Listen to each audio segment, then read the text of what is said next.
السلام علیکم ورحمۃ اللہ وبرکاتہ۔ وعلیکم السلام ورحمۃ اللہ وبرکاتہ۔ کیا حال ہے سب کا؟ الحمدللہ۔ آپ سب کو دیکھ کے بہت خوشی ہو رہی ہے، الحمدللہ۔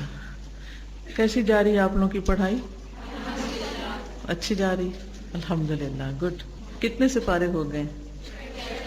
ماشاء اللہ 13 سٹارٹ ہو گیا۔ سورۃ یوسف جاری۔ سورۃ یوسف تو ایسی بہت مزے کی۔ جب اللہ سبحانہ و تعالیٰ کسی کو علم دیتا ہے تو اسے کیا کرنا چاہیے؟ اس کا شکر ادا کرنا چاہیے۔ اور کیا کرنا چاہیے؟ عمل اور آگے پہنچانا چاہیے، اور خوش ہونا چاہیے، ٹھیک ہے، اور اس کی قدر کرنی چاہیے۔ شکر میں قدر بھی آ جاتی، ٹھیک ہے۔ اور کیا کرنا چاہیے؟ اس کا غرور اور تکبر نہیں ہونا چاہیے، بالکل صحیح ہے، یعنی دوسروں کو حقیر نہیں سمجھنا چاہیے، اور زیادہ عاجزی آنی چاہیے۔ اور کیا ہونا چاہیے؟ اللہ تعالیٰ کا فرما بردار بن جانا چاہیے، اس کو مزید غور و فکر کے لیے استعمال کرنا چاہیے، ٹھیک ہے نا۔ اور علم کے حاصل کرنے کے لیے، اس کو پھیلانے کے لیے صبر کرنا چاہیے، اور حکمت کے ساتھ صحیح جگہ صحیح وقت میں استعمال کرنا چاہیے اس کو۔ یہ نہیں کہ علم ہاتھ میں آ گیا تو بس ہر ایک کے اوپر ہر وقت مسلط رہنے کی کوشش۔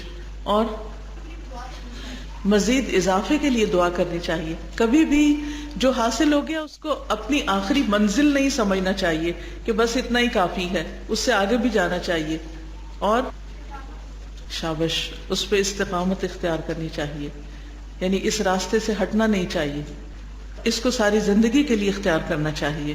اور بس ایک بات نہیں آپ لوگوں نے کی، اور وہ ہے اس علم سے محبت کرنی چاہیے، ٹھیک ہے نا، اس سے محبت کرنی چاہیے۔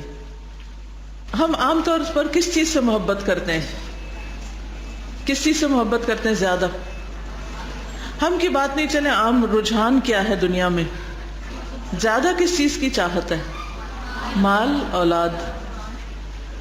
تو اللہ سبحانہ وتعالیٰ کیا فرماتے ہیں؟ وَاعْلَمُوا أَنَّمَا أَمْوَالُكُمْ وَأَوْلَادُكُمْ فِتْنَةٌ وَاللَّهُ عِندَهُ أَجْرٌ عَظِيمٌ۔ اور اللہ تعالیٰ اس کے پاس کیا ہے؟ اجر عظیم ہے۔ تو ہمیں علم سے محبت کرنی چاہیے۔ یہ کس کی سنت ہے؟ علم سے محبت، جی، یہ کس کی سنت ہے؟ دولت، مال اور اولاد سے زیادہ علم کی محبت انبیاء کی سنت ہے۔ اللہ سبحانہ وتعالیٰ نے رسول اللہ صلی اللہ علیہ وسلم سے یہ تو فرمایا کہ وَقُلْ رَبِّ زِدْنِي عِلْمًا، لیکن یہ نہیں کہا وَقُلْ رَبِّ زِدْنِي مَالًا۔ مال میں اضافے کی دعا نہیں مانگی گئی، کس کی مانگی گئی؟ علم میں اضافے کی۔ تو اپنے اس علم، اپنے اس کام سے، جو کچھ آپ پڑھ رہے ہیں اللہ کے کلام سے، نبی صلی اللہ علیہ وسلم کے فرمان اور ارشاد سے، ان سب چیزوں سے محبت کریں۔ جس چیز سے محبت ہوتی ہے پھر کیا ہوتا ہے؟ اس کے بعد اس کی یاد ہمارے دل میں ہوتی، ہمارا دھیان ادھر لگا رہتا ہے، ہم اس کے بارے میں سوچ کر خوش ہوتے ہیں۔ تو ہمیں اس کو بوجھ نہیں سمجھنا چاہیے، اس علم کو بوجھ نہیں ہے، ٹیسٹ ہوگا، اتنے زیادہ ہو گیا، اب کیا ہوگا، نہیں، بوجھ نہیں، بلکہ کیا؟ محبت۔ اس سے فائدہ کیا ہوگا؟ اس سے فائدہ یہ ہوگا کہ ہمارے لیے آسان ہو جائے گا، پھر ہم اس راستے میں تھکیں گے نہیں، پھر ہم اس راستے میں چلتے رہیں گے۔ اللہ سبحانہ وتعالیٰ قرآن مجید میں سورۃ طٰہٰ میں ارشاد فرماتے ہیں طٰہٰ ما انزلنا علیک القرآن لتشقی، طٰہٰ، ہم نے آپ پر قرآن اس لیے نہیں نازل کیا کہ آپ مشکل میں پڑ جائیں۔ تو اس کو انجوائے کریں، اب بھی کریں اور بعد میں بھی کریں، اس کے پڑھنے کو، اس کے سمجھنے کو، اس پر عمل کرنے کو، اس کو دوسروں تک پہنچانے کو، اس کو اپنے دل میں بسا لیں، کیونکہ جو علم دل پہ اتر جاتا ہے، قرآن مجید کہاں اتارا گیا تھا؟ نبی صلی اللہ علیہ وسلم کے قلب مبارک پر، دل پر۔ تو جب تک یہ ہمارے دل پر نہیں اترتا، جب تک حلق تک رہتا ہے یا اوپر اوپر سے ہم پڑھتے ہیں، صرف حافظے میں محفوظ کرتے ہیں، تو پھر اس کا مزہ نہیں ہے، اس پر عمل نہیں ہو سکتا، اس پر شکر بھی نہیں ہو سکتا، اس کی قدر بھی نہیں ہو سکتی، اس کو پھر ہم آگے بھی نہیں سکھا سکتے۔ لیکن الحمدللہ جب سے الہدیٰ شروع ہوا ہے اور لوگ قرآن مجید پڑھ رہے ہیں، تو میں اس پورے پچھلے 21 سال میں دیکھتی ہوں کہ جن لوگوں نے اس کو دل پر لیا ہے وہ دن رات آگے پہنچانے کی کوششوں میں لگے ہوئے، اللہ کی رضا کی خاطر، خوشی خوشی، اور کسی لا یخافون لومۃ لائم، کسی ملامت کرنے والے کی ملامت کی پرواہ نہیں کرتے، اور کسی کے کہنے سے رکتے نہیں، باز نہیں آتے، کیونکہ انہوں نے اس کو دل پر لیا۔ جس چیز سے انسان کو محبت ہوتی ہے اس کے لیے انسان خطرات بھی مول لیتا ہے، رزق بھی مول لیتا ہے، اس کے لیے پھر انسان کسی سے ڈرتا نہیں، آگے بڑھتا چلا جاتا ہے۔ تو اگر اس طریقے سے ہم اس کے ساتھ آگے بڑھتے جائیں گے، موت تک اس کے ساتھ رہیں گے، تو پھر اس کے بعد کیا ہوگا؟ ایک یہ ہے کہ ہم دنیا کی چیزوں سے انس حاصل کریں۔ انس حاصل کرنے کا کیا مطلب ہوتا ہے؟ راحت پائیں، مزہ لیں، سکون حاصل کریں، اپنی وحشت دور کریں۔ بعض اوقات ایسا ہوتا ہے نا کہ ہمیں کوئی خوف ہوتا ہے تو ہم کسی کے ساتھ بات کرتے ہیں، کسی کے ساتھ لگتے ہیں، کسی کو اپنا غم دکھ تکلیف بتاتے ہیں تو وہ ہمیں تسلی دیتا ہے، تو یہ انس حاصل کرنا ہوتا ہے۔ پھر ہماری تکلیف دور ہو جاتی ہے، پھر ہمیں سکون ہو جاتا ہے، پھر ہمیں سکھ کا سانس آتا ہے کہ ہے کوئی ہماری بات سننے والا ہے، کوئی ہمارا غم بانٹنے والا، وغیرہ وغیرہ۔ تو جب انسان صرف انسانوں سے انس پاتا ہے یا مال و دولت سے انس پاتا ہے، ویسے کچھ لوگ کیا ہوتا ہے جب انہیں کوئی پریشانی ہوتی ہے وہ شاپنگ پہ نکل جاتے ہیں، وہ بازار گھومنے نکل جاتے ہیں، رنگ رنگ کی چیزیں دیکھتے ہیں، گھوم پھر کے آتے ہیں تو ان کو دل بہل جاتا ہے، کچھ باغوں کی سیر کے لیے نکل جاتے ہیں، کچھ دوسرے ملک ہالیڈیز پر نکل جاتے ہیں، کوئی کچھ کرتا ہے، کوئی کچھ کرتا ہے۔ لوگ طرح طرح سے دنیا کی چیزوں سے انس حاصل کرتے ہیں۔ اچھا، اس کا نتیجہ کیا ہوگا؟ اس کا نتیجہ یہ ہوگا کہ ان کے لیے دنیا چھوڑنی بڑی مشکل ہوگی، کیونکہ وہ دنیا سے انس پا رہے تھے نا۔ ان کے پاس کوئی ایسی چیز نہیں ہوگی کہ جب وہ موت کے بعد قبر میں اتریں تو وہاں کوئی چیز ہو انس پانے کے لیے، خوش ہونے کے لیے۔ نہ بازار ہوگا، نہ دوست ہوں گے، کون ہوگا؟ میں جب کسی قبرستان کے پاس سے گزرتی ہوں، اور کل بھی ہم گئے تھے کہیں تو راستے میں قبرستان تھا کافی بڑا، ایک ایک قبر کے اوپر میں نظر ڈال رہی تھی کہ اس کے اندر والے کا پتہ نہیں کیا حال ہے، پتہ نہیں کیا کر رہا ہے وہ اندر، کیا گزر رہی ہے اس پر۔ وہاں کوئی دل بہلانے والا نہیں، کوئی فریاد سننے والا نہیں، کوئی کام آنے والا نہیں۔ اور پھر میں سوچ رہی تھی ابھی تو دھوپ نکلی ہوئی ہے، روشنی ہے، گاڑیاں گزر رہی ہیں سڑک سے، رات کو کون ہوگا یہاں؟ کون ہوتا ہے رات کے وقت قبرستان میں؟ کوئی بھی نہیں۔ کتنی اندھیری جگہ ہے۔ تو جو لوگ قرآن مجید سے انس پاتے ہیں، اللہ کے کلام سے انس پاتے ہیں، وہ کلام وہاں بھی ساتھ ہوگا، وہاں بھی اس سے انس پائیں گے، وہاں ان کی وحشت نہیں ہوگی، خوف نہیں ہوگا۔ تو ایک اصول بنا لیجئے، زندگی میں جب کبھی گھبراہٹ ہو، تکلیف ہو، پریشانی ہو، غم ہو، دکھ ہو، وحشت ہو، دل نہ لگ رہا ہو، ڈپریشن ہو، تو کیا کریں؟ قرآن پڑھنا شروع کر دیں، قرآن سے انس پائیں، قرآن سے اپنا علاج کریں، پڑھیں، پڑھائیں۔ پڑھنے سے بھی ہوگا لیکن پڑھانے سے اور زیادہ فائدہ ہوگا جب آپ اسے آگے سکھائیں گے، جب آپ اسے دوسروں تک لے جائیں گے۔ کیونکہ ایک تو ہے نا روشنی آپ کے اپنے لیے، اور ایک وہ روشنی ہے جو آپ کے گھر میں ہے، اور ایک وہ روشنی ہوتی ہے جو باہر اسٹریٹ میں ہوتی ہے۔ تو دونوں میں کیا فرق ہوتا ہے؟ گھر کی روشنی صرف گھر والوں کے لیے ہوتی ہے، اور اسٹریٹ کی روشنی سب کے لیے ہوتی ہے۔ کتنے خوش قسمت ہوں گے وہ لوگ جن کی قبریں قرآن سے روشن ہوں گی، ان پہ وحشت نہیں ہوگی، کوئی گھبراہٹ نہیں ہوگی، وہ امن اور سکون کے ساتھ وہاں رہ رہے ہیں اور قیامت تک رہیں گے۔ پھر قیامت کے دن بھی سکون سے اٹھیں گے، کوئی انہوں نے برا خواب نہیں دیکھا ہوگا، پھر سکون کے ساتھ حشر کے میدان میں چلیں گے، سکون کے ساتھ اپنا حساب کتاب دیں گے، سکون کے ساتھ پل صراط پار کریں گے، امن کے ساتھ جنت میں پہنچ جائیں گے. کیا یہ قرآن کے بغیر ممکن ہے؟ قرآن مجید میں اللہ تعالیٰ فرماتے ہیں کتاب انزلناہ الیک لتخرج الناس من الظلمات الی النور. یہ کتاب ہم نے آپ کی طرف نازل کی ہے تاکہ آپ لوگوں کو اندھیروں سے نکالیں، اندھیروں سے نکال کر روشنی کی طرف لے جائیں. تو اندھیرے کون سے ہیں؟ دنیا کے اندھیرے بھی، آخرت کے اندھیرے بھی. تو ان سے نکلنے کے لیے اللہ تعالیٰ نے ہمیں ایک بہترین چیز دی، اور وہ اپنی کتاب ہے جس کے ذریعے ہم روشنی کی طرف جا سکتے ہیں. یہاں بھی پھر انسان کو تنہائی میں اور وحشت میں ایک امید کی کرن نظر آتی، ایک ہوپ ہوتی ہے اس کی زندگی میں. تو اپنے ساتھ خود عہد کریں کہ انشاءاللہ پوری زندگی اس کو نہیں چھوڑنا. ہم ان چیزوں کو کیوں پکڑے جنہوں نے ہمیں چھوڑ دینا ہے؟ ہم اس کو کیوں نہ پکڑیں جو ہمیں پکڑ کے رکھے گا، جو ہمیں نہیں چھوڑے گا. لیکن شیطان کبھی بھی نہیں چاہے گا کہ آپ اس کو پکڑ کے رکھیں. کئی لوگ ذرا ان کو پریشانی آتی ہے تو کہتے ہیں کیا دیکھ لیا ہم نے، قرآن پڑھنا شروع کیا، پڑھانا شروع کیا تو یہ مسئلے ہماری زندگی میں. وہ قرآن کی وجہ سے نہیں آتے، وہ اگر آپ قرآن نہیں پڑھتے ہوتے تب بھی آتے.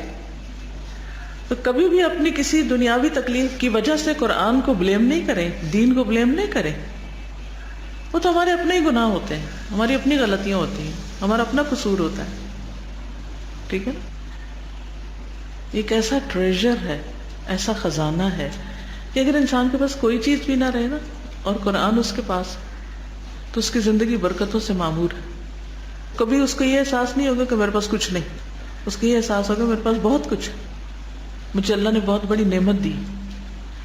اب آپ میں سے کوئی کچھ کہنا چاہے تو کہے، پھر ہم آگے کتاب پڑھیں گے. میں یہ سوچ کر نہیں آئی تھی کہ یہ باتیں آپ سے کروں گی، بس وہ قرآن پڑھا جا رہا تھا اور قرآن والوں سے ملاقات تھی تو میں نے سوچا کہ کچھ قرآن کی بات کر لیتے ہیں. آج تو جو کتاب آپ کو پڑھانی ہے وہ آپ کی یونیفارم سے میچ کرتی ہے. جی کچھ کہنا چاہیں گے؟ جی بیٹا آپ کہیے. جی ہاں، وہ تو الحمدللہ یہاں جتنے بیٹھے ہیں یہ سب سمجھ رہے ہیں اور سمجھتے رہنا چاہیے. ایک ٹیسٹ آپ یہاں دیتے ہیں نا اپنے ٹیچر کو، اور جب یہ کورس کمپلیٹ ہو جائے گا تو پھر اپنا ٹیسٹ آپ خود لیجیے گا. ٹھیک ہے نا؟ جیسے میں کرتی ہوں، اپنا ٹیسٹ خود لیتی رہتی ہوں. آج بھی میں صبح تلاوت کر رہی تھی تو میں اپنے آپ کو چیک کر رہی تھی، اس لفظ کا کیا مطلب ہے، اس کے پیچھے کیا پڑھا تھا، اس کے پیچھے کیا پڑھایا تھا، یہ کیسے تھا، یہ کیسے تھا. یعنی اندر اندر اندر اندر اپنا جائزہ لیتی رہتی ہوں نا، کیا مجھے آتا ہے یہ. تو پھر دوبارہ پڑھیں، دوبارہ سوچیں، دوبارہ پڑھیں، دوبارہ سوچیں، جو نہ سمجھ میں آئے اس کو پھر دیکھ لیں، اس کو پھر جان لیں. ٹھیک ہے نا؟ تو یہ سفر تو ختم نہیں ہوگا نا، زندگی بھر یہ تو جاری رہے گا. تو چلتے رہنا چاہیے. یہ تو ہماری غذا ہے، یہ تو ہماری قوت. اس کے بغیر ہم کمزور ہیں، روحانی طور پر، نفسانی طور پر. جی جی آپ فرمائیے. بالکل، وہ کہتے ہیں جب سے قرآن مجید پڑھا ہے تو ایسا ہوتا ہے کہ جب بھی کوئی مشکل آتی ہے قرآن کھولتے ہیں تو ایک دم اس میں سے جواب مل جاتا ہے. بالکل سب کے ساتھ ہوتا ہے، کیونکہ قرآن ایک زندہ کتاب ہے اور یہ قیامت تک کے لوگوں کے لیے اور لوگوں کی ہدایت کے لیے آئی. ہدایت کا کیا مطلب؟ گائیڈ کرنے کے لیے آئی، یہ مطلب ہے. تو گائیڈنس کس چیز میں چاہیے ہوتی ہے؟ ہر چیز میں چاہیے ہوتی ہے ہمیں گائیڈنس. تو پھر یہ ہمیں گائیڈ کرتی رہتی ہے. صرف مشکلات میں گائیڈ نہیں کرتی، ہر حال میں کرتی ہے، خوشی میں بھی کرتی کہ اب کیا کرنا ہے تمہیں. ٹھیک ہے نا؟ اس پر خوش ہوا کریں، غمگین غمگین نہ رہا کریں. جس دل میں کسی کی محبت ہوتی ہے نا، اس دل میں خوشی ہوتی، اس منہ پہ ایک مسکراہٹ ہوتی. قرآن والوں کے چہرے چمکتے ہونے چاہیے، مسکراتے ہونے چاہیے. کس بات کا غم؟ ان چیزوں کا جنہوں نے جانا ہی جانا ہے. دنیا کی ہر چیز جانے والی ہم سے، ان کا روگ نہیں لگا ہے. پڑھے پھر تعارف حبیب صلی اللہ علیہ وسلم. حبیب کا تعارف. حبیب کا کیا معنی ہوتا ہے؟ محبوب، پیارا، جس سے محبت ہو، دوست. تو قرآن مجید کے علاوہ ہمیں رسول اللہ صلی اللہ علیہ وسلم سے بھی محبت ہونی چاہیے. کیونکہ یہ محبت ہماری ایمان کا حصہ ہے. آپ اللہ کے محبوب ہیں، تو جن سے اللہ تعالیٰ محبت کرتا ہے کیا ہم ان سے محبت نہ کریں گے؟ کیا ہمیں ان سے محبت نہیں کرنی؟ کرنی ہے نا. اور جس سے محبت ہو اس کو جاننا بھی چاہیے. کیا خیال ہے؟ جاننا چاہیے نا. آپ یہ تو نہیں کہہ سکتے مجھے فلاں سے محبت ہے لیکن میں اس کو جانتی کچھ نہیں، وہ ایک مسٹری ہے میرے لیے. تو مسٹری سے تو محبت نہیں ہوتی. محبت تو اس سے ہوتی ہے جس کو ہم جانتے ہیں. اور نبی صلی اللہ علیہ وسلم کو جتنا زیادہ جانتے جاتے ہیں اتنی زیادہ محبت ہوتی جاتی ہے. اچھا وہ ایسے بھی تھے، وہ ایسے بھی تھے، وہ ایسے بھی تھے. کیونکہ ہم انسانوں میں سے پرفیکٹ انسان ڈھونڈتے رہتے ہیں. ایسے ہی ہوتا ہے جن کے ساتھ ہمارا تعلق ہوتا ہے، واسطہ ہوتا ہے، ہم کہتے ہیں یہ تو بس ان کے اندر تو کوئی خامی نہ ہو. لیکن عام انسانوں میں ہمیں ایسے انسان نہیں ملتے. ہم کسی بھی دین والے سے محبت کرنے لگتے ہیں، پھر سوچتے ہیں وہ فرشتہ نظر آئے، وہ نہیں آتا تو پھر ہم پریشان ہوتے ہیں کہ یہ کیسے دین والے ہیں. لیکن اللہ کے رسول صلی اللہ علیہ وسلم کو آپ جتنا جانیں گے، جتنا کھولیں گے ان کے بارے میں، جتنا آگے بڑھیں گے، اتنا زیادہ آپ کو آپ کی خوبیاں نظر آتی چلی جائیں گی. تو نبی صلی اللہ علیہ وسلم کی سیرت پر بے شمار کتابیں ہیں، ان گنت، گنی نہیں جا سکتی اتنی کتابیں ہیں آپ کے بارے میں. لیکن یہ ہے کہ عموماً کتابوں کا سائز بہت بڑا ہے، جس میں ہمیں آپ کے تعارف پر مختصر انداز میں کوئی چیز ڈھونڈنا مشکل ہوتی. اور ویسے بھی آج کی فاسٹ لائف میں یہ مشکل ہوتا ہے کہ انسان بہت ساری کتابیں پڑھے، یا پھر یہ ہوتا ہے کہ پڑھتے پڑھتے کچھ پڑھتے ہیں وہ پھر لاسٹ ہو جاتے ہیں، پھر آگے پڑھتے پچھلا بھول جاتے ہیں، کبھی کچھ ہوتا ہے کبھی کچھ ہوتا ہے، تو ایک جامع پکچر نظر نہیں آتی ہمیں. تو اس کتاب میں کوشش یہ کی گئی ہے کہ آپ صلی اللہ علیہ وسلم کی ذاتی زندگی کے بارے میں بھی اور آپ کی رسالت کے بارے میں بھی جو مین موٹی موٹی ایسی باتیں جس سے آپ کی پہچان ہو وہ ایک جگہ اکٹھی کر دی جائیں تاکہ آپ کو جانا جا سکے. اب مثلاً جب آپ کو کسی انسان سے محبت ہوتی تو سب سے پہلے آپ کیا جاننا چاہتے ہیں؟ اس کا نام، پھر اس کا لائف سٹائل. یس، جو سیلیبریٹیز ہوتے ہیں لوگ کتنا شوق سے ان کے بارے میں پڑھتے ہیں.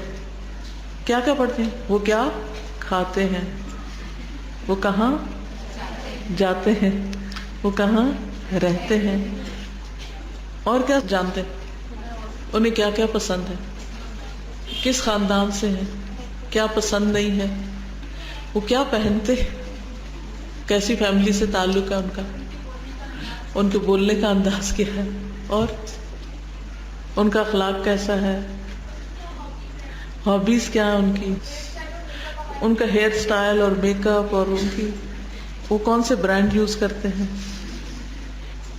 تو ایسی کتنی چیزوں کے بارے میں ہم جاننے کی کوشش کرتے ہیں. وہ جو فینز ہوتے ہیں، لیکن میں ہمیشہ سوچتی ہوں کہ وہ عام انسانوں کے بارے میں خواہ مخواہ مرے چلے جاتے ہیں، جبکہ ان کے اگر لائف سٹائل پتہ بھی چل جائے تو ان میں سے اکثریت کا حال کیا ہوتا ہے. وہ پبلک میں بڑے خوبصورت نظر آتے ہیں لیکن ان کی پرسنل لائف کو آپ دیکھیں، آپ گوگل کر کے دیکھیں، بہت سے مشہور لوگوں کی پرائیویٹ لائفز ہیل بنی ہوئی ہوتی ہیں. ذاتی زندگیاں، خاندانی تعلقات، ان کی اپنے اندر کی وحشت، سوئسائڈ ریٹ.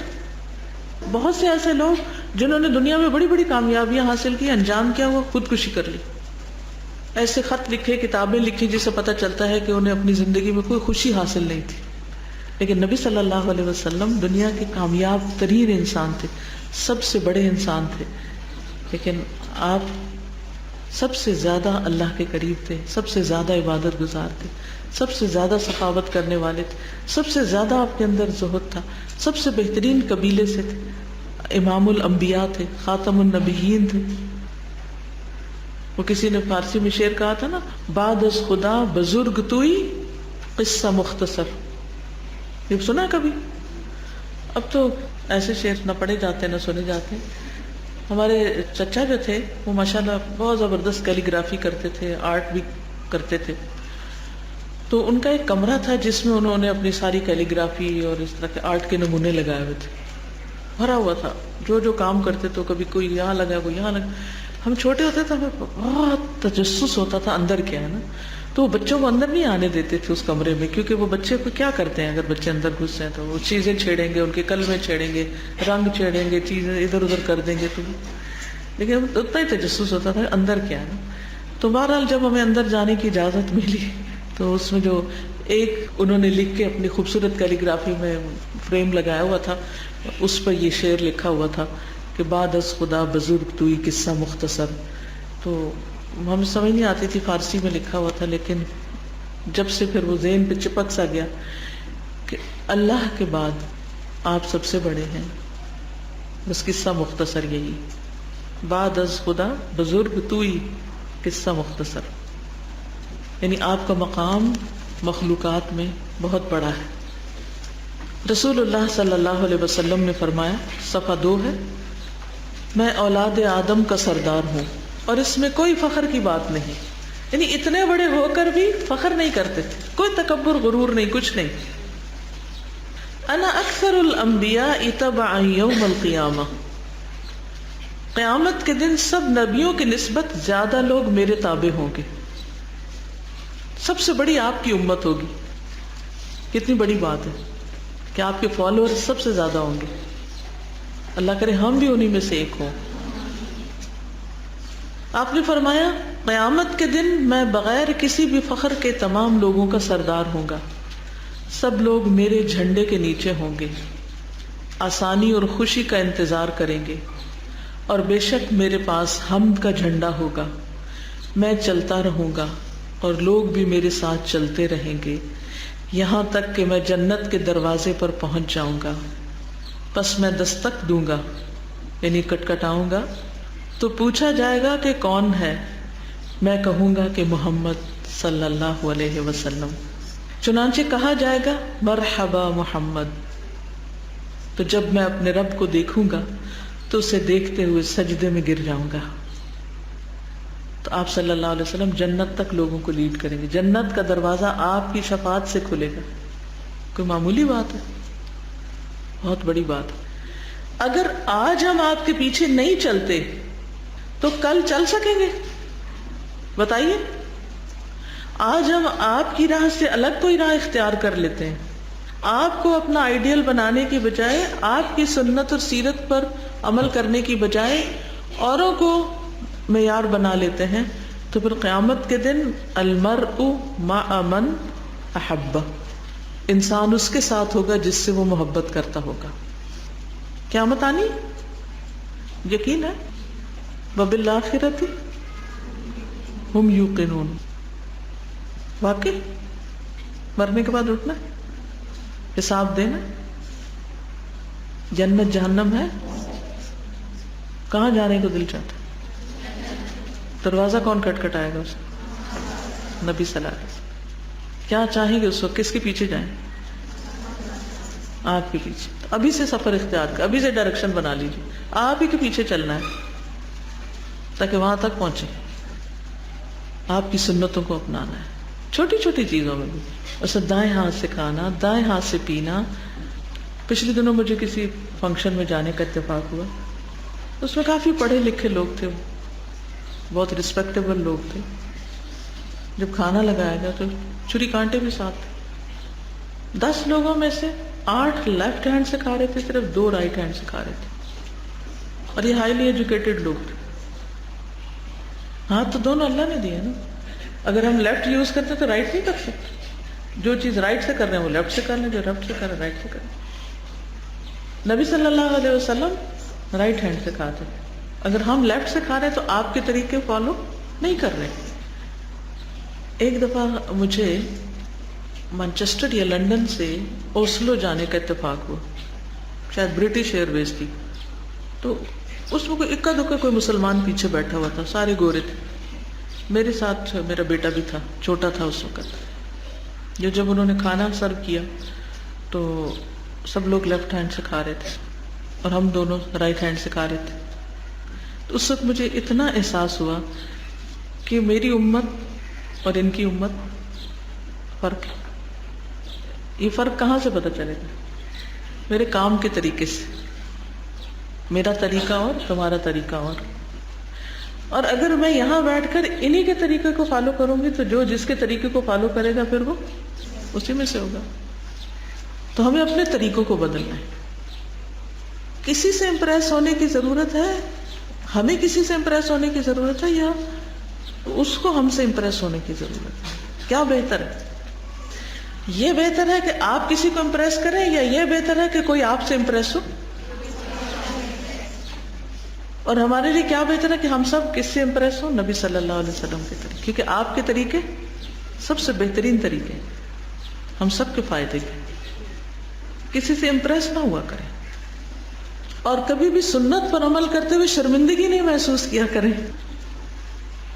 جب ایسی کوئی کیفیت آنے بھی لگے نا، سارا ماحول کچھ اور کر رہا ہو اور آپ کچھ اور کر رہے ہیں اور ایک گھبراہٹ سی ہونے لگی، ہائے لوگ کیا کہیں گے، لوگ کیا کہیں گے، فوراً سوچا کہ ہائے اللہ تعالیٰ کیا کہیں گے، میں ان سے ڈر گئی، میں اللہ سے نہیں ڈرتی، میں ان کو خوش کر لوں، میں اللہ تعالیٰ کو کیوں نہ خوش کروں؟ یہ بڑے ہیں؟ نہیں، اللہ تعالیٰ بڑا ہے. نماز میں تو ہر وقت کہتی ہوں اللہ اکبر اللہ اکبر، اور بعض اوقات لوگ ہمیں کچھ بھی نہیں کہہ رہے ہوتے، خود ہمارے اندر ہی وہ انفیریورٹی کمپلیکس ہوتا ہے، احساس کمتری ہوتا ہے، کیونکہ ہم نے سپوزٹلی ان کو بڑا مان لیا. تو بڑا کون ہے؟ واقعی اللہ بڑا مانتے بھی ہیں کہ کہتے ہی ہیں؟ تو جب اللہ بڑا ہے تو بات بھی اللہ کی ماننی چاہیے. سمپل سی لاجک ہے نا، اس میں کوئی مشکل تو نہیں، کوئی کمپلیکسٹی تو ہے ہی نہیں. پھر نبی صلی اللہ علیہ وسلم کا نام و نسب: محمد بن عبداللہ بن عبد المطلب بن ہاشم بن عبد مناف بن، پڑھیں اس کو اگلا لفظ کیا؟ قصی. قصی نہیں ہے، قصی. قصی بن کلاب بن مرہ بن کعب بن لؤی. جیسے قصی ہے نا، ایسے ہی لؤی، اس کو لوئی نہیں پڑھنا. لؤی بن غالب بن فہر. فہر جو تھے یہ قریش تھے. قریش بن مالک بن نظر بن کنانہ. رسول اللہ صلی اللہ علیہ وسلم نے فرمایا، بے شک اللہ عز و جل نے اولاد اسماعیل میں سے کنانہ کو چنا اور قریش کو کنانہ میں سے، اور قریش سے بنو ہاشم کو، اور بنو ہاشم میں سے مجھے منتخب کیا. یعنی چنتے چنتے چنتے آپ کو سب سے بہترین انسان بنایا. یعنی کچھ لوگوں کو سلیکٹ کیا، ان میں سے پھر کچھ کو سلیکٹ کیا، وہ نیرو ہوتے ہوتے ہوتے آپ پر آ کر بہترین سلیکشن ہو. آپ کی کنیت کیا کنیت تھی؟ ابو القاسم. نیچے دیکھیے، دیکھ کے پڑھیے، بولیے تاکہ آپ انوالو رہیں میرے ساتھ. دیگر اسماء گرامی. اسماء گرامی کا مطلب ہوتا ہے نام، آپ کے نام: محمد، احمد، الماحی، الحاشر، العاقب، خاتم، الصادق المصدوق، بشیر، نبی الرحمہ، نبی التوبہ، المقفی فی. ٹھیک ہے. ملحمہ و مرحمہ، منیر، مصطفیٰ، خاتم النبیین، امین، رؤوف، رحیم، المتوکل. ٹھیک ہے. یہ آپ کے دیگر نام ہیں، اور یہ کہاں لکھے ہوئے ہیں؟ ان کتابوں میں لکھے ہیں جن کے یہ پیچھے ریفرنس دیے ہوئے. ٹھیک ہے. اچھا، اس میں العاقب کا مطلب ہوتا ہے بعد میں آنے والا. الحاشر کا مطلب ہوتا ہے اکٹھا کرنے والا. الماحی کا مطلب ہوتا ہے مٹانے والا، کفر اور شرک کو مٹانے والا. المقفی کا مطلب ہوتا ہے پیچھے آنے والا. صادق سچا، مصدوق جس کو سچا سمجھا جائے. بشیر کا کیا مطلب ہوتا ہے؟ خوشخبری دینے والا. ملحمہ و مرحمہ. ملحمہ جنگ کے لیے استعمال ہوتا ہے، مرحمہ رحمت کے لیے. یعنی آپ کی جنگیں بھی ایک طرح سے کیا تھی؟ رحمت ہی کا ذریعہ تھا. منیر روشن، مصطفیٰ چنا ہوا، خاتم النبیین نبیوں کی مہر یا آخری نبی، امین امانت دار، رؤوف شفیق، رحیم مہربان، المتوکل توکل کرنے والا. پیدائش: اللہ کے رسول صلی اللہ علیہ وسلم پیر کے دن 9 ربیع الاول اور بعض کی روایت میں 12 ربیع الاول بھی آتا ہے، لیکن 9 زیادہ ترجیح ہے. اصحاب فیل کے واقعے سے پہلے پیدا ہوئے. اصحاب فیل کے واقعے سے پہلے پیدا ہوئے. دن پیر، ماہ ربیع الاول، سال عام الفیل، شہر مکہ، قبیلہ بنو ہاشم. والد عبداللہ بن عبد المطلب. مطلب نہیں ہوتا، یہ کیا ہوتا ہے؟ مطلب.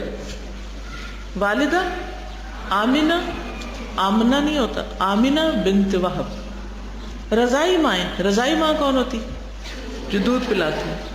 ثویبہ، صوبیہ نہیں ہے، کیا ہے؟ ثویبہ حلیمہ سعدیہ. کفالت عبد المطلب دادا نے کی اور ابو طالب چچا نے کی. کفالت کا کیا مطلب ہے؟ گارڈین شپ، کیونکہ آپ کے والد آپ کی پیدائش سے پہلے ہی فوت ہو گئے. جوانی کیسے گزری؟ عرب رسم و رواج کے مطابق بکریاں بھی چرائیں، بکریاں چرائیں. تمام انبیاء بکریاں چراتے تھے. اس کا کیا فائدہ ہوتا ہے؟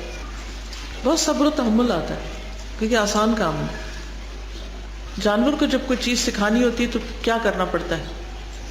آپ میں سے کسی نے کوئی جانور پالا کبھی؟ کہ آپ کہتے کراچی میں اپنے رہنے کی جگہ نہیں ہو، جانور بھی ساتھ گھروں میں رکھ لیں. کسی نے بلی رکھی ہوئی ہے؟ بس 1 2 3 4 بس کچھ بچہ دے، زیادہ کو کوئی تعلق نہیں، نہ بلی سے، نہ بکری سے، نہ کسی اور چیز. کس نے بلی کو ٹرین کیا، کچھ سکھایا، مانوس کیا؟ آپ نے خود ٹرین کیا نا. تو اس کو سکھانے میں کچھ محنت لگتی ہے نا. بالکل گریجولی لرن کریں. اور ایک چیز بار بار کہنی پڑتی ہے، نو، یہاں آؤ، ادھر آؤ. بتائیں گے کیسے ٹرین کیا؟ فرسٹ ٹائم تھا تو اتنا مجھے آئیڈیا نہیں تھا.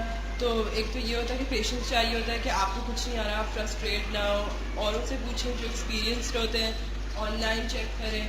تو اس سے بھی ہوتا ہے کہ پھر بعد میں بھی آپ کو ٹائم لینا پڑتا ہے. نہیں سیکھی آپ کو کنسسٹنٹ رہنا. اگر آپ کنسسٹنٹ نہیں رہیں گے تو پھر وہ وہیں پہ وہ چیز ختم ہو جائے گی. وہ کنفیوز رہیں گے جانور، ادھر جانا ہے ادھر جانا ہے، کیا کرنا ہے کیا نہیں کرنا. ایک تو یہ کہ جب وہ چھوٹی ہوتی ہے بالکل پیدائش کے وقت کے بعد پہلے 2-3 مہینے کے اندر بہت ٹریننگ کرنی پڑتی ہے کہ اس کو پتہ ہو کہ کہاں اس نے واش روم کے لیے جانا ہے، کہاں کھانا پینا ہے. وہ اس کو ٹریننگ دی.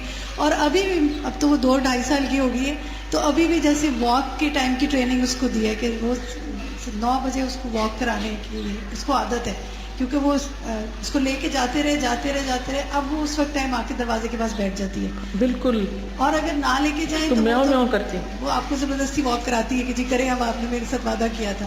پلس صبر بہت چاہیے، کیونکہ آپ بھی جانور ہے نا، غلطی بہت کرتا ہے. تو آپ نے ایک ٹریننگ دی، پھر وہ اس نے کچھ مسیوز کر دیا، چیزیں پھاڑ دی، خراب کر دی. اچھا پھر چھپ جاتی ہے، پھر آپ کو اس کو منا کے لانا پڑتا ہے. پھر منانے کے بعد پھر اس کو دوبارہ پھر بتانا بھی پڑتا ہے کہ یعنی میں اس کے ساتھ محسوس کرتی ہوں کہ ایک لیول کی سختی کے ساتھ نرمی، دونوں کو ساتھ لے کے چلنا پڑتا ہے. اینڈ ماشاء اللہ اللہ تعالیٰ نے جانور میں اتنی سمجھ رکھی ہے، اس کو موڈ سے پتہ چل جاتا ہے کہ میں نے غلطی کی ہے یا ناراض ہیں. جیسے میں کل آپ سے بتا رہی تھی کہ جس وقت میں نماز پڑھنے کے لیے ذکر کے لیے میں بیٹھتی ہوں نا، یعنی سارا وقت نماز پہ نہیں آتی، جب میں نماز کے بعد تسبیحات پڑھنے بیٹھتی ہوں تو وہ آ جاتی ہے. رات بھی اس نے یہی کیا، اور وہ آ کے بیٹھ کر تو اب مجھے پیار کریں گود میں بیٹھ کے. اور اگر آپ ذرا سختی سے پیار کریں تو وہ فوراً ریٹیلیٹ کرتی کہ یہ والا ہاتھ سخت ہے. تو یہ اس واقعی مجھے سمجھ آتا ہے کہ کیوں انبیاء سے جانور کی ٹریننگ کا کام لیا گیا، کیونکہ انہیں بہت انسانوں کے ساتھ معاملہ کرنا تھا. بہت یہ پتہ ہے کہ اگر جانوروں کے ساتھ معاملہ کرنا میں کامیاب ہو جائے تو انسانوں سے کرنا بہت آسان ہے. بہت سی ٹریننگ ہو جاتی ہے انسان کی، بہت ٹریننگ ہوتی ہے. اور پھر انسان ان کو انجوائے بھی بہت کرتا ہے، بہت انجوائے کرتا ہے، کیونکہ جب وہ آپ کو رسپونڈ کر رہے ہوتے ہیں یعنی آپ کا دل خوش ہو جاتا ہے. اس زمانے میں کوئی ٹریننگ اسکول نہیں ہوتے تھے، ٹرینرز نہیں ہوتے تھے، یہی ٹریننگ کا طریقہ تھا. اور بڑے بڑے خاندانوں کے بچے یہ کام کرتے تھے. آپ صلی اللہ علیہ وسلم نے اہل مکہ اور بنی سعد کی بکریاں چند قیرات کے عوض چرائیں. مالدار لوگ منافع کی شراکت پر آپ کو سامانی تجارت دیتے تھے، آپ تجارت بھی کرتے تھے. تجارت کی غرض سے شام کا سفر کیا اور صادق اور امین کے نام سے پہچانے گئے. Excellent qualities. شادی، 25 سال کی عمر میں آپ کے چچا ابو طالب نے آپ کی شادی سیدہ خدیجہ بنت خویلد سے کی جن کی عمر 40 سال تھی. آج تو اگر لڑکی 1-2 سال بھی بڑی ہو تو سب پیچھے پڑ جاتے ہیں. یہ تو بہت غلط ہو گیا. آغاز نبوت. 40 سال کی عمر میں غار حرا میں محمد مصطفیٰ صلی اللہ علیہ وسلم پر پہلی وحی الہی کا نزول ہوا اور آپ کو سورۃ العلق کی پہلی 5 آیات عطا کی گئیں. اس طرح اللہ تعالیٰ نے آپ کو مقام نبوت پر فائز فرما دیا. خاندان. ازواج رسول صلی اللہ علیہ وسلم. خدیجہ بنت خویلد، سودا بنت زمعہ، عائشہ بنت ابی بکر الصدیق، حفصہ بنت عمر فاروق، زینب بنت خزیمہ، ام سلمہ، زینب بنت جحش، جویریہ بنت حارث، ام حبیبہ، صفیہ بنت حیی بن اخطب، میمونہ بنت حارث، ماریہ قبطیہ. یہ مل کے یمین تھی. اولاد. ساری اولاد خدیجہ رضی اللہ تعالی عنہا سے تھی سوائے ابراہیم کے جن کی والدہ ماریہ قبطیہ تھی. بیٹے. قاسم، عبداللہ، ابراہیم. قاسم ہی کو طاہر طیب کہا جاتا ہے. سب بیٹے بچپن میں وفات پا گئے. بیٹیاں زینب، رقیہ، ام کلثوم، فاطمہ رضی اللہ عنہن. چچا.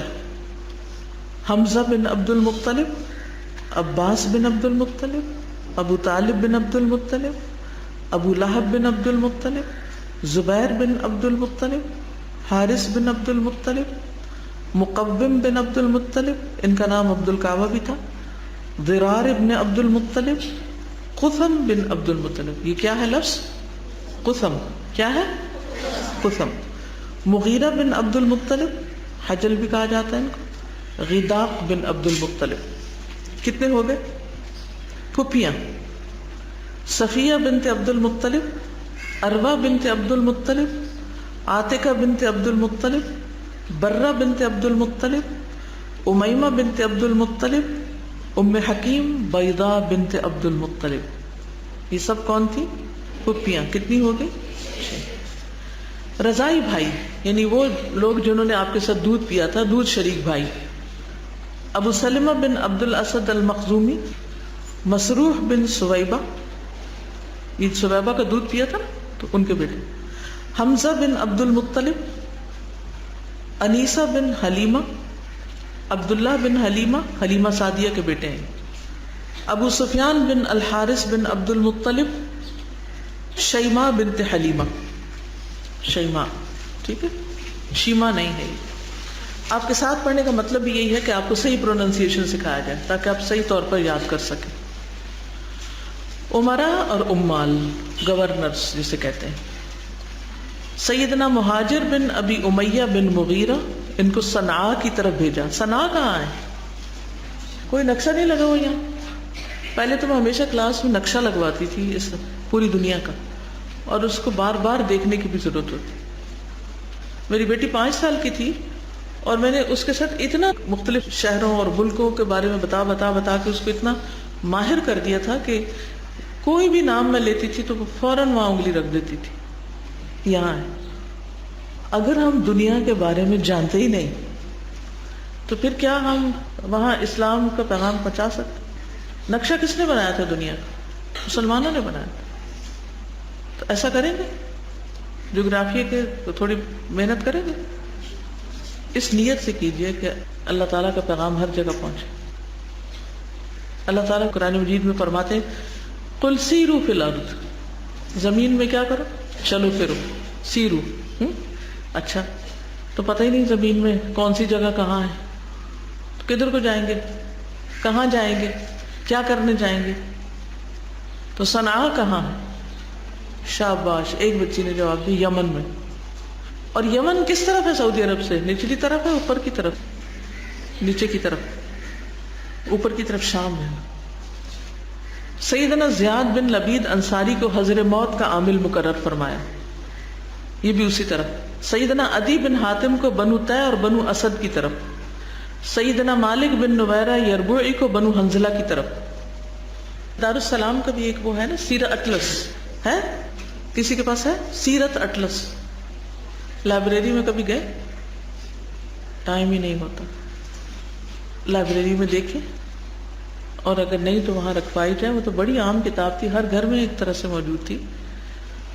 تو اس میں آپ صلی اللہ علیہ وسلم جہاں جہاں گئے، جہاں جہاں آپ کے امال گئے، جو آپ کے آس پاس کا علاقہ ہے، اس کی بڑی اچھے نقشے بنے ہوئے. تو ان کو آپ پڑھ کے دیکھیں. جب کسی جنگ کے بارے میں پڑھے تو یہ ضرور پڑھے کہ وہ مشرق کی طرف گئے تھے یا مغرب، یا کون سی طرف گئے تھے، کہاں گئے تھے. زیادہ سے زیادہ ہم لوگ جب جاتے ہیں مدینہ مسجد نبی میں نماز پڑھنے کے لیے، تو زیارات پہ بھی جاتے ہیں تو احد پہاڑ تک چلے جاتے ہیں. اس سے آگے نہیں پتا ہے جنگ احد کہاں ہوئی اور باقی چیزیں کہاں ہیں. مختلف علاقوں میں جانے کا کیا فائدہ ہوتا ہے؟ آپ نے کبھی کراچی کا نقشہ دیکھا؟ کراچی کا نقشہ بھی نہیں دیکھا. کراچی ایسٹ ویسٹ یہ سارا پتا ہے؟ یہ پتا آپ میں سے کون کہاں سے آتا ہے؟ ایک دوسرے کا پتا؟ اپنا پتا؟ یہ ساری چیزیں جاننے سے تعلق رکھتی. جی آج کل تو بہت آسان ہے، نیٹ پہ مل جاتا ہے، نکال کے دیکھیں اس کو. مجھے بڑا ایکسپیرینس ہوا نقشہ دیکھنے کے فائدے کا کہ جیسے سندھ میں بھی کام کرتے ہیں اور کراچی میں بھی، تو ہم نے اپنے آفس میں کراچی کا بھی نقشہ لگایا ہوا ہے اور سندھ کا بھی. تو ایک دن ہم بڑی بات کر رہے تھے کہ بڑی کلاسز ہو رہی ہیں. وہ تو ایسی میں نے کہا کہ اچھا سارے سٹارز لگا کے لائیں، کہاں کہاں کلاسز ہو رہی ہیں. جب وہ دیکھا تو اتنا دل پریشان ہوا کہ یہ تو کچھ بھی نہیں ہے. کیونکہ جب آپ بڑے ویژن میں دیکھتے ہیں نا نقشے پہ، تو آپ کو لگتا ہے کہ اتنے علاقوں میں تو کوئی کام ہی نہیں ہے. تو اگر کلسٹر ہے تو یہاں ہے، یا ایک یہاں ہے تو ایک کتنی دور ہے. تو ہم تو بڑے خوش ہیں کہ بہت ہے. لیکن جب آپ ایک ویژن بڑا کرتے ہیں، اوپر سے برڈ آئی سے دیکھتے ہیں، تو پتہ چلتا ہے تو کچھ بھی نہیں ہے، برڈ ویو جو ہوتا ہے. تو چیز، اور دوسرا یہ کہ جیسے میپ سے میں کرتی تو کوئی مجھے بتاتا تھا کہ وہ فلاں علاقہ، تو میں دونوں علاقوں کو قریب قریب کر کے نا پلاننگ کرنی شروع کر دیتی تھی کہ ادھر سے چلے جائیں وہاں. وہ پھر وہ کہتے تھے نہیں وہ ایک تو ادھر ہے اور ایک وہ ادھر ہے. تو بڑی شرمندگی ہوتی تھی. صحیح. اب نقشہ دیکھنے سے کچھ طرح سمجھ آ رہا ہے کہ ابھی کچھ پتہ نہیں ہے چیزوں کا، کام کیسے کریں گے. اصل میں ہماری زندگی میں کوئی مقصد نہیں رہا نا. اگر ہم ایک مقصد کے لیے جئیں تو پھر ہم یہ معلومات حاصل کریں، اور پھر ان معلومات کا حاصل کرنا بھی ہمارے لیے اجر کا باعث ہوگا. یہ جب وسعت آتی ہے نا تو انسان کا دل کھلتا ہے اور انسان کی سوچ بھی بڑی ہوتی، اور پھر پیٹی ایشو سے بندہ باہر نکلتا ہے. جو چھوٹی چھوٹی چیزیں میں بادر کرتی رہتی ہیں وہ نہیں کرتی پھر، کیونکہ آپ ایک بڑی سطح پہ سوچ رہے ہیں. سیدنا مالک بن نویرہ یربوئی کو بنو حنظلہ کی طرف، سیدنا زبرقان بن بدر کو بنو سعد کے علاقے کی طرف، سیدنا قیس بن عاصم کو بنو سعد کے ایک دوسرے علاقے کی طرف، سیدنا علاء بن حضرمی کو پہلے اور بعد میں سیدنا ابان بن سعید بن عاص کو بحرین کی طرف، سیدنا علی بن ابی طالب کو نجران کی طرف. نجران کہاں ہے آج کل؟ کہاں ہے نجران؟ کس سے بات کر رہے ہیں؟ پڑھے لکھے لوگوں سے. نجران سعودی عرب میں ہی ہے، اور نجران سے ایک وفد آیا تھا. کس کا؟ کرسچنس کا. سورۃ آل عمران پڑھ لی؟ اس کے شروع میں نے تفسیر میں بتایا ہوا ہے کہ اس کا پس منظر یہ ہے کہ نجران کے علاقے سے عیسائیوں کا ایک وفد نبی صلی اللہ علیہ وسلم کے پاس آیا تھا. تو کیا سوچا تھا کہاں ہے وہ؟ جاننے کی کوشش نہیں کی کہ وہ پتہ چلے کہ نجران کدھر تھا. ہوگا کہیں دنیا میں ہوگا یا اوپر آسمان پہ ہوگا. قاصد ہوتا ہے جیسے امبیسڈر، یعنی پیغام رسان، میسنجر، میسج لے کے جانے والے. عمر ابن امیہ الدمری کو شاہ حبشہ اسحمہ نجاشی کی طرف. حبشہ کہاں ہے؟ حبشہ کہاں ہے؟ کس کانٹیننٹ میں؟ افریقہ میں. دحیہ بن خلیفہ کلبی کو قیصر روم کی طرف. روم کہاں ہے؟ یہ شام وغیرہ کا علاقہ جو تھا نا، یہ پہلے روم کہلاتا تھا. عبداللہ بن حذافہ السہمی کو شاہ فارس خسرو پرویز کی طرف. فارس کس کو کہتے ہیں؟ ایران. چلو شکر یہ پتہ. حاتب بن ابی بلتا کو شاہ مصر مقوقس کی طرف. مصر کس کانٹیننٹ میں؟ افریقہ میں. وہ جو دو کانٹیننٹ میں، ترکی، استنبول آدھا آدھا ادھر اور ادھر ہے. شجاع بن وہب الاسدی کو شاہ غسان حارث بن ابی شمر کی طرف. شاہ غسان کہاں ہوتے تھے؟ غسانی بادشاہ جو تھے شام میں. یس. سلیط بن عمر کو رئیس یمامہ حوزہ بن علی الحنفی اور ثمامہ بن اثال الحنفی کی طرف. بنو حنیفہ کی تھی. عامر بن العاص کو شاہان عمان جعفر اور عبد بن جلندہ کی طرف، جلندی نہیں ہے یہ، ٹھیک ہے، کیا ہے؟ جلندہ. علاء ابن الحضرمی کو شاہ بحرین منذر بن ساوا کی طرف. مہاجر بن امیہ المخزومی کو یمن کے حارث بن عبد کلال ہمیری کی طرف. ہمیری نہیں ہے، کیا ہے؟ ہمیری. جریر بن عبداللہ بجلی کو ذو القلع ہمیری اور ذو عمر کی طرف. عمرو بن امیہ الدمری اور صائب بن عوام کو یک بعد دیگر مسلمہ کذاب کی طرف. اس میں سے اکثر معلومات کیا ہیں؟ نئی ہے، پتہ ہی نہیں ہوتا کہ آپ نے کس کس کو کہاں بھیجا، کیا کرنے بھیجا تھا. ان کو اسلام کی دعوت دے کر بھیجا تھا. بعض اوقات انسان خود کہیں جاتا ہے میسج لے کے، اور بعض اوقات کسی کے ذریعے بھیجتا ہے. محافظ عباد بن بشر. اللہ تعالیٰ کا ارشاد ہے واللہ یعصمک من الناس، اور اے نبی صلی اللہ علیہ وسلم اللہ آپ کو کافی ہے. مدرجہ بالا آیت کی نزول کے بعد ان سب صحابہ کرام کو محافظت رسول صلی اللہ علیہ وسلم کے منصب سے فارغ کر دیا گیا، جن میں یہ اوپر عباد بن بشر اور یہ حواری بھی ہیں، سعد بن معاذ، محمد ابن مسلمہ، زبیر بن عوام. پھر کوئی آپ کا باڈی گارڈ نہیں تھا. پہلے یہ لوگ حفاظت کرتے تھے، آپ کی پہرا دیتے تھے، اس کے بعد اللہ تعالیٰ نے جب یہ آیت اتاری تو ختم کر دیا گیا. مؤذن کون کون تھے مؤذن؟ بلال بن رباح، عبداللہ بن ام مکتوم القرشی، سعد القرظ، اوس بن مغیرہ جو مشہور ہیں جن کی کنیت ابو محذورہ کے نام سے. ابو محذورہ کا قصہ کس کو پتا ہے؟ کسی کو پتا ہے ابو محذورہ کا قصہ؟ یہ اذان کا مذاق اڑا رہے تھے تو نبی صلی اللہ علیہ وسلم نے ان کو بلا لیا، ان سے اذان سنی اور ان کی آواز بہت ہی اچھی تھی. پھر ان کو مکہ کا مؤذن مقرر کیا اور ان پہ ناراض نہیں ہوئے کیونکہ ینگ لڑکے تھے اور آپ سمجھتے تھے کہ یہ بچے ہیں، ان کو سمجھ نہیں، اس لیے یہ کر رہے ہیں. اگر ہمارے یہاں کوئی بچہ بعض اوقات ایسا ہوتا ہے نا کہ کوئی تلاوت کی یا اذان کی اوہاں پیچھے کرنا شروع کر دیتے ہیں یا گنگنانا شروع کر دیتے ہیں، تو یہ ضرور دیکھا کیجئے کہ اس بندے کو سمجھ کتنی ہے. ایسے نہیں کہ خواہ مخواہ کسی کے پیچھے پڑ گئے. جلد بازی تو ویسے ہی اچھی نہیں ہوتی. ہدی خان، ہدی کیا ہوتا ہے؟ ہدی اونٹوں کو دوڑانے کے لیے جو پوئٹری پڑھی جاتی وہ ہدی کہلاتی. عبداللہ بن رواحہ انجشہ، عبداللہ بن رواحہ شاعر تھے نا. عامر بن اقوا، سلمہ بن اقوا. سلمہ بن اقوا کے بارے میں آتا ہے کہ وہ جس طرح اونٹ بھاگتا اس سے بھی تیز بھاگ سکتے تھے، بہت تیز بھاگتے تھے.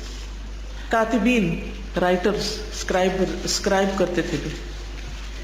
ابو بکر الصدیق، عمر بن خطاب، عثمان بن عفان، علی بن ابی طالب، خالد بن ولید، معاویہ بن سفیان، عمرو بن العاص، ابی بن کعب، ابان بن سعید، زید بن ثابت، مغیرہ بن شعبہ، عبداللہ بن رواحہ، خالد بن سعید، عبداللہ ابن ابی السرح، زبیر بن العوام، عامر بن فہرہ.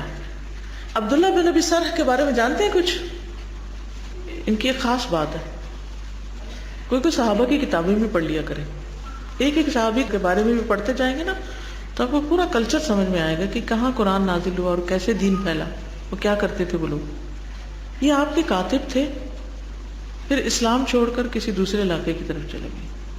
انہوں نے کہا کہ یہ تو محمد صلی اللہ علیہ وسلم پر جو نازل ہوتے ہیں تو مجھ پہ بھی نازل ہوتے ہیں. جب یہ گئے تو ان کو بہت شرمندگی ہوئی اور احساس ہوا کہ نہیں میں غلط تھا. پھر آپ سے معافی طلب کی اور دوبارہ آپ کے ساتھ آ ملے. شعراء، کعب بن مالک، حسان بن ثابت، عبداللہ بن رواحہ. غلام، زید بن حارثہ، اسلم ابو رافع، شفران، صوبان، ابو کبشہ سلیم، رباح نوبی، یسار نوبی، انجشہ الحاوی، حسنین، مدعم، کرکرہ نوبی، افلح، عبیدہ، فضالہ، سفینہ ابن فروخ، طعمان، ابو اسیب. لونڈی اور کنیزیں. ام ایمن، یہ کون تھی؟ ام ایمن. سیرت پڑھ لی؟ ابھی نہیں پڑھی. جب نبی صلی اللہ علیہ وسلم کی والدہ کا انتقال ہوا تھا تو آپ کو کس نے سنبھالا تھا؟ انہوں نے کیا کیا تھا؟ آپ کو واپس مکہ لائی تھی. ان کی شادی کس سے ہوئی تھی؟ زید بن حارثہ سے. ان کے بیٹے کا کیا نام تھا پھر؟ اسامہ بن زید، جن سے آپ بہت محبت کرتے تھے. سلمہ ام رافع، خزرہ، میمونہ بنت سعد، رضوہ، ریحانہ، ربیحہ، خدام، خادم. انس بن مالک مسواک اور نالین کے ذمہ دار تھے. نالین کیا ہوتی ہے؟ چپل، جوتے. عبداللہ بن مسعود یہ بھی مسواک اور نالین کے ذمہ دار تھے. اسلح بن شریح اونٹ کے محافظ تھے، اونٹ سنبھالتے تھے. بلال بن رباح کیا کرتے تھے؟ آذان دیتے تھے، مؤذن. سعد ذو مخبر حبش. ربیہ بن کعب الاسلمی، ان کی کوئی خاص بات یاد ہے؟ ربیہ بن کعب الاسلمی کیا کرواتے تھے آپ کو؟ وضو کرواتے تھے. آپ کو وضو کرواتے تھے، اور ایک دفعہ وضو کروا رہے تھے تو آپ نے ان سے پوچھا مانگو کچھ مانگتے ہو تو، کچھ چاہیے تو مانگو. تو انہوں نے کیا کہا تھا؟ ایک روایت میں آتا ہے جنت میں آپ کا ساتھ چاہیے، ارید مرافقتک فی الجنہ. ایک اور روایت میں آتا ہے کہ آپ میری قیامت کے دن شفاعت کریں. تو آپ نے پوچھا تمہارے دل میں یہ خیال کیسے پیدا ہوا؟ تو انہوں نے کہا اللہ نے میرے دل میں ڈالا ہے کہ میں آپ سے یہ مانگوں. ہم ہوتے تو کیا مانگتے؟ اگر کوئی آپ سے کہے کہ مجھ سے جو تمہارا دل چاہے مانگو، تو آپ کیا مانگیں گے؟ جنت کا لفظ نکال دیتے ہیں، یہاں آپ کا ساتھ چاہیے. ہاں، یہاں آپ کا ساتھ ہے. کتنے عقل مند لوگ تھے. ابو سبع عقبہ بن عامر جوہنی سفر میں آپ کا خچر ہانکتے تھے. ابو ذر غفاری، ایمن بن عبید، یہ سب لوگ آپ کے ہیلپرز تھے. ہتھیار، تلواریں، تلواروں کے نام تھے. یہ بڑی انٹرسٹنگ چیز ہے. ہمیں تو انسانوں کے نام نہیں آتے، صحابہ کے نام نہیں آتے، وہاں تلواروں کے بھی نام رکھے جاتے.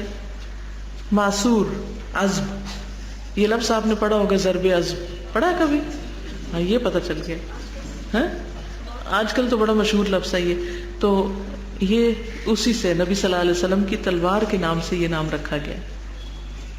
قلع، بتار، حتف، میرے خیال ہمارے ایک میزائل کا نام بھی ہے. رسوب، مقدم، قضیب. اور مشہور ترین تلوار کون سی تھی؟ ذوالفقار. یہ سب کو پتہ ہے. زرہ، زرہ، زرہ کے بھی نام تھے. ذات الفضول، فضول یہ ہمارا فضول نہیں، فضل سے. ذات الوشاح، ذات الحواشی، سعدیہ، فضہ، بترا اور خرنک.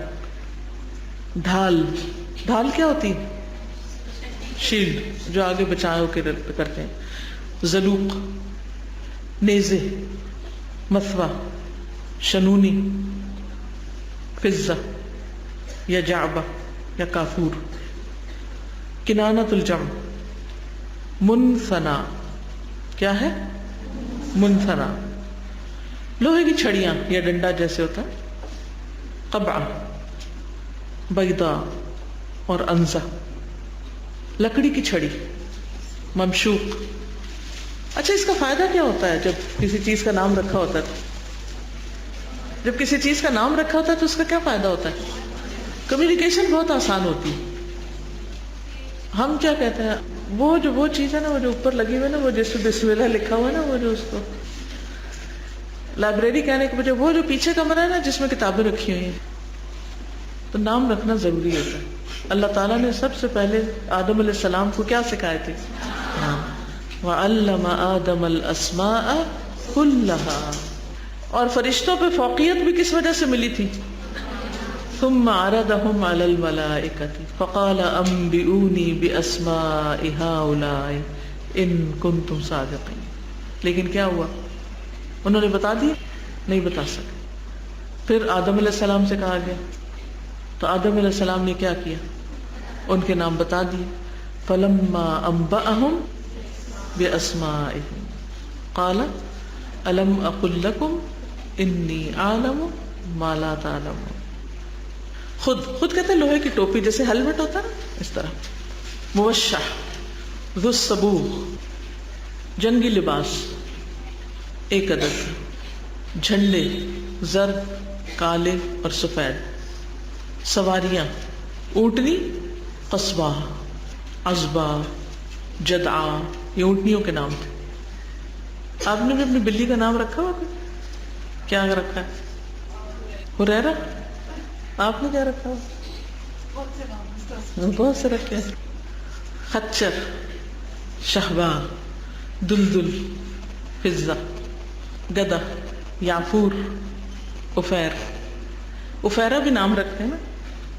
گھوڑے لحیف لزاز ضرب سکب مرتجز سیحہ ورد. کتنی آرگنائزڈ ویل ڈسپلنڈ لائف تھی آپ کی.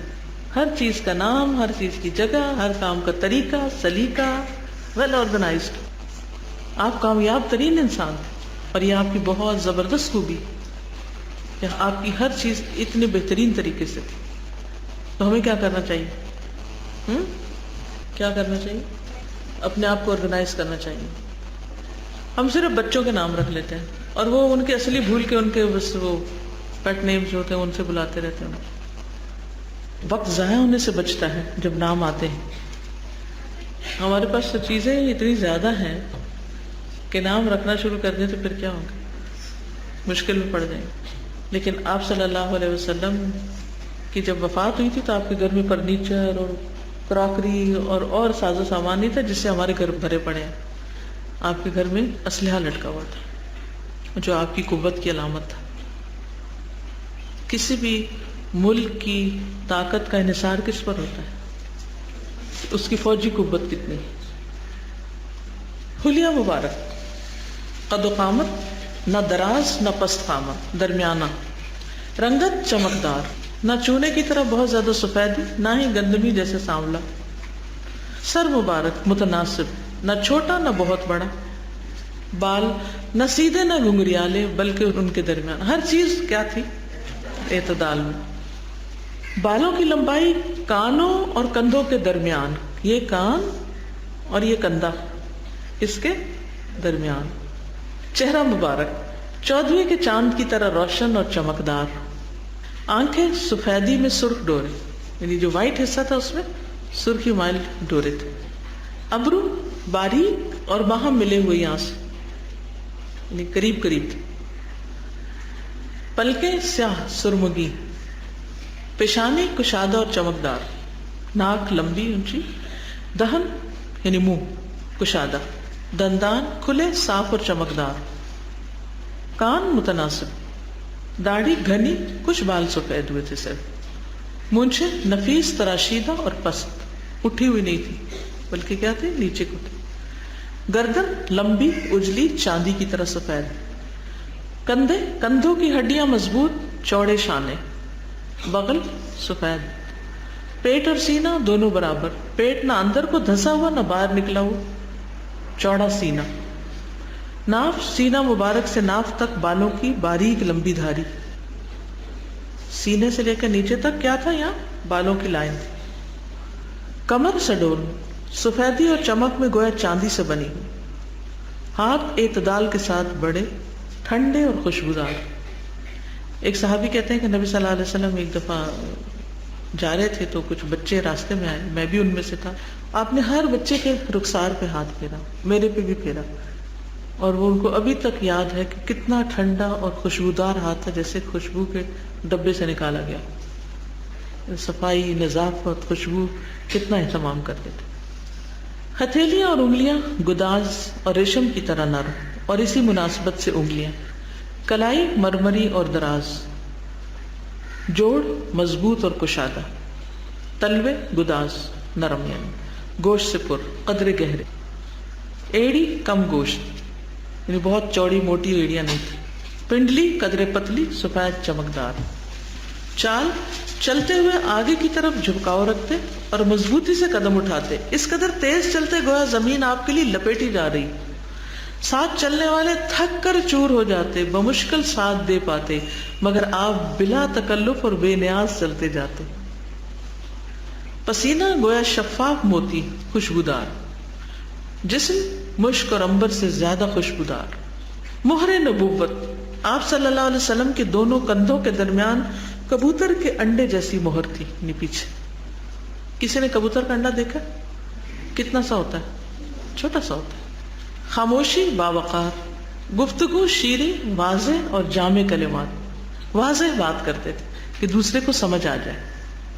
لباس، بہتر سے بہتر بھی پہنا اور پیوند لگے لباس بھی پہنے، جو میسر ہوا وہ پہنا، سوتی، کتانی، اونی، دیباج۔ دیباج کس کو کہتے ہیں؟ ریشم۔ ریشم کا لباس نہیں پہنا بلکہ اس کی وہ پٹی لگائی گئی کپڑے پر۔ استعمال کردہ رنگ، پسندیدہ رنگ سفید اور سبز۔ سبز جبہ پہنا، سرخ دھاری دار یمنی چادر پہنی، سیاہ اور ہلکے زرد رنگ کا لباس پہنا، امامہ۔ سفید کے علاوہ سیاہ اور زرد خاکستری مائل امامہ پہنا۔ امامہ کے نیچے کبھی ٹوپی اور کبھی ایک خاص کپڑا قنا کا استعمال کیا۔ شملہ، کبھی چھوڑا کبھی نہیں چھوڑا۔ شملہ کیا ہوتا ہے؟ پکڑی سے نکل کے لٹکتا ہے نا۔ قمیص اور تہبند، پسندیدہ لباس قمیص، جبہ، پوری آستین اور آستین تنگ، یعنی کھلے کھلے نہیں۔ کبھی کبھار موسم کے تقاضوں کے مطابق گلا کھلا بھی رکھا۔ عمر بھر ٹخنوں سے قدرے اونچے تہبند پہنا۔ اوڑھنے کی چادر سرخ چادر، سبز چادر، دھاری دار چادر، حبرہ پسند تھی۔ جوتا چپل کی طرح دو تسمے والا، کسی کو نال کہتے ہیں۔ ایک تسمہ انگوٹھے اور ساتھ والی انگلی کے درمیان رہتا اور دوسرا چنگلی اور اس کے ساتھ والی انگلی کے بیچ میں ہوتا۔ ہمارے تو عام طور پہ چپل میں ایک ہی ہوتا ہے نا، تو ان کے دوسری طرف سے بھی تھا۔ اس سے کیا ہوتا ہے؟ پاؤں کی گرپ مضبوط ہو جاتی ہے۔ جرابیں اور موزے، سادہ، معمولی اور اعلیٰ قسم کے موزوں کا استعمال کیا۔ شاہ نجاشی کے بھیجے ہوئے سیاہ رنگ کے سادہ موزوں پر بھی مسح فرمایا۔ سیدنا دحیہ کلبی کے دیے ہوئے موزوں کا تحفہ پھٹنے تک استعمال کیا۔ انگوٹھی، چاندی کی انگوٹھی۔ نگینہ کبھی چاندی کا کبھی حبشی پتھر کا، عموماً دائیں ہاتھ میں پہنی، کبھی کبھار بائیں میں بھی پہنی۔ درمیانی اور شہادت کی انگلی میں نہ پہنتے۔ یہ درمیانی انگلی ہوتی ہے جو سب سے بڑی ہوتی ہے، لمبی ہوتی ہے، اور یہ شہادت کی ہوتی ہے اس کے ساتھ والی، جس کو ہم اتحیات میں ہلاتے ہیں۔ انگوٹھی جس پر محمد رسول اللہ کے الفاظ ترتیب بار نیچے سے اوپر تک 3 سطروں میں کندہ تھے، بطور مہر استعمال کی۔ خوراک، حلال اور طیب تمام اشیاء خوردنی برضا اور رغبت تناول فرماتے، اکثر بھوکے رہتے، کبھی پیٹ پر پتھر بھی باندھ لیتے۔ ذائقہ اور طبیعت پر کوئی چیز گراں گزرتی تو بغیر کوئی نقص نکالے اسے ایک طرف کر دیتے، کھانے میں عیب نہیں نکالتے تھے، ناراض نہیں ہوتے تھے۔ پسندیدہ خوراک کیا تھی؟ دستی کا گوشت، پنیر، شہد، کھجور، دودھ، کدو، سرید۔ سرید ہوتا ہے شوربے میں روٹی توڑ کے ڈال کے کھانا، حلوہ، جو کی روٹی۔ یہ سب کچھ ایک دن میں نہیں کھاتے تھے۔ نفاست اور سلیقہ، کثرت سے تیل استعمال کرتے، کنگھا کرتے، مانگ نکالتے، لبوں مونچھوں کے زائد بال تراشتے، داڑھی سنوار کر رکھتے، کثرت سے مسواک کرتے۔ سرما، رات سونے سے قبل 3 سلائی دائیں اور بائیں آنکھ میں لگاتے۔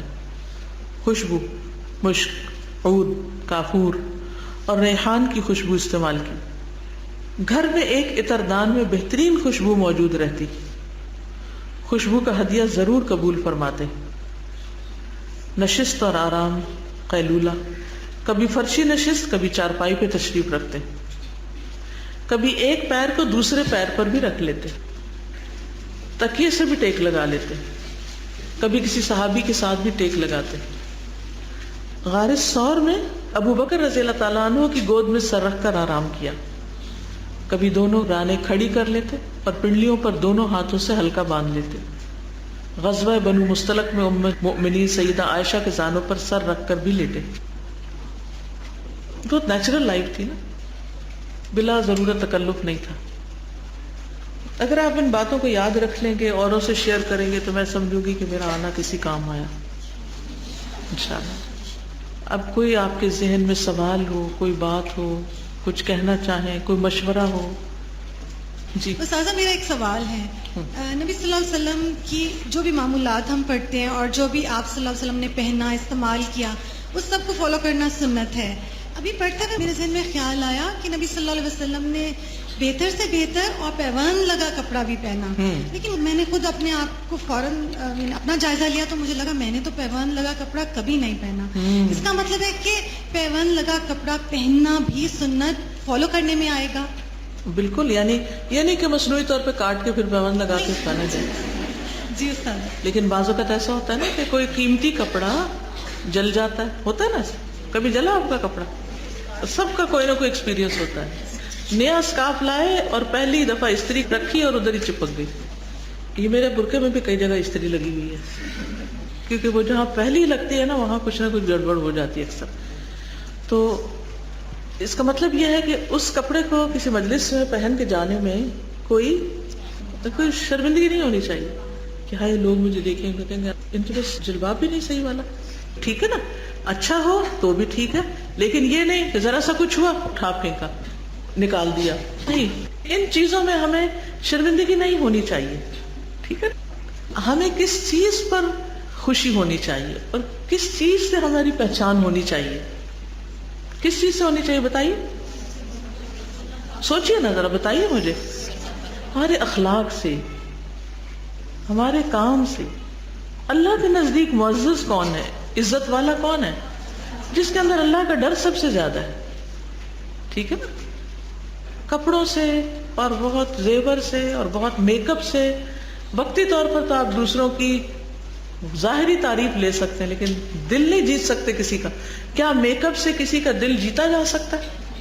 اگر ایسا ہوتا تو دنیا کی وہ تمام خواتین جو گھنٹوں پارلر میں گزارتی ہیں وہ اپنے شوہروں کی سب سے زیادہ محبوب ہوتی. جو ڈیزائنر اور برانڈز کے کپڑے پہنتی ہیں وہ سب سے زیادہ پیاری ہوتی. کیا ایسا ہی ہے؟ ایسا نہیں ہے نا. لیکن معمولی شکل و صورت کی عورت، معمولی لباس پہننے والی لیکن خدمت گزار، اچھے اخلاق والی، حال پوچھنے والی، اس کی قدر کہیں زیادہ ہوتی ہے. استاذہ یہ سوال تھا کہ چچا میں بھی لکھا ہوا ہے حمزہ بن عبد المطلب اور رضائی بہن اور بھائی میں بھی لکھا ہوا ہے حمزہ بن عبد المطلب. جی صحیح ہے، کیونکہ ساتھ انہوں نے دودھ پیا تھا نا. ایسا بعض اوقات ہو جاتا ہے. ہم عمر بھی ہوتے ہیں نا. السلام علیکم. وعلیکم السلام. مجھے پوچھنا یہ تھا، سیدھے ہاتھ سے اگر چمچ چھری کانٹے سے کھانا کھائیں تو وہ کافی ہے یا ہاتھ سے ہی کھانا چاہیے؟ کانٹے سے کھا سکتے ہیں. سیدھے ہاتھ سے. نبی صلی اللہ علیہ وسلم نے چھری سے بھی گوشت توڑ کر کھایا ہے. کھا سکتے ہیں، لیکن آپ ویسے ہاتھ سے کھاتے تھے اور اب سب کہتے ہیں کہ ہاتھ سے کھانا ڈائجیشن کے اعتبار سے زیادہ بہتر ہوتا ہے. تو بعض کھانے ہاتھ سے کھائے جا سکتے ہو. اب سوپ ہاتھ سے نہیں کھا سکتے آپ، یا کچھ چیزیں ایسی ہوتی ہیں کہ جو ہاتھ سے نہیں کھا سکتے، تو اگر اس میں کانٹا یوز کر لیے تو منع نہیں. ایک یہ بات پوچھنی تھی کہ یہاں جو قرآن شریف کی آیتیں لگی ہوئی ہیں، کیا ہم اپنے گھر میں اس طرح قرآن شریف کی آیتوں کو لگا سکتے ہیں؟ لگا سکتے، یاد دہانی ہوتی رہتی ہے، انسان دیکھتا ہے تو سبق حاصل ہوتا ہے. کیونکہ میں آپ کی تفسیر روز سنتی ہوں FM ریڈیو پہ، اس پہ آپ نے کہا تھا کہ قرآن شریف جو ہے وہ سمجھنے کا ہے، گلے میں لٹکانے کا اور دیوار پہ رکھنے کا نہیں ہے. اس میں مطلب یہ ہے کہ صرف یہاں نہ لٹکا دیں اس کو، جو لٹکائیں اس کو سمجھے بھی. صرف 3 انگلیوں سے کھانا کھاتے تھے، تو کچھ لوگ کہتے ہیں کہ ہم اگر اسپون سے کھائیں تو وہ بھی 3 انگلیاں اس میں یوز ہوتی ہیں، تو یہ سنت کو فالو کرنے میں آتا ہے. تو کیا اسپون سے کھانا سنت کو فالو کرنا ہے؟ اسپون سے کھانا تو سنت کو فالو کرنا نہیں ہے، لیکن ضرورت ہے کہ اسپون سے کھایا جا سکتا ہے. یعنی اس میں ایسا نہیں ہے کہ کوئی جان بوجھ کے اگینسٹ جانے کی کوشش کر رہا ہے. بعض لوگوں کو بچپن سے ٹریننگ نہیں ہوتی ہاتھ سے کھانے کی، پھر بڑے ہو کر ان کو کھانا مشکل لگتا ہے، یا بعض چیزیں نہیں ایسی ہوتی کہ جن کو ہاتھ سے کھایا جا سکے، تو ضرورتاً چمچ کا استعمال منع نہیں. یعنی ایسے امور مستحب ہیں جن کے کرنے سے ثواب ہے، اور اگر کوئی نہ کرے تو گناہ نہیں ہے. ٹھیک ہے. اگر ہر کوئی چاہتا ہے کہ اس کی یہ ساری چیزیں عبادت بن جائیں، کھانا پینا، سرما لگانا اور یہ سب، خوشبو لگانا، صاف ستھرا رہنا، تو پھر یہ اگر نیت سے کر رہا ہے تو انشاءاللہ اس کے لیے عبادت بن جائے گا. ٹھیک ہے. اوکے، اب اجازت. جزاکم اللہ خیرا. سبحانک اللہم و بحمدک، اشہد ان لا الہ الا انت، استغفرک و اتوب الیک. السلام علیکم و رحمۃ اللہ وبرکاتہ.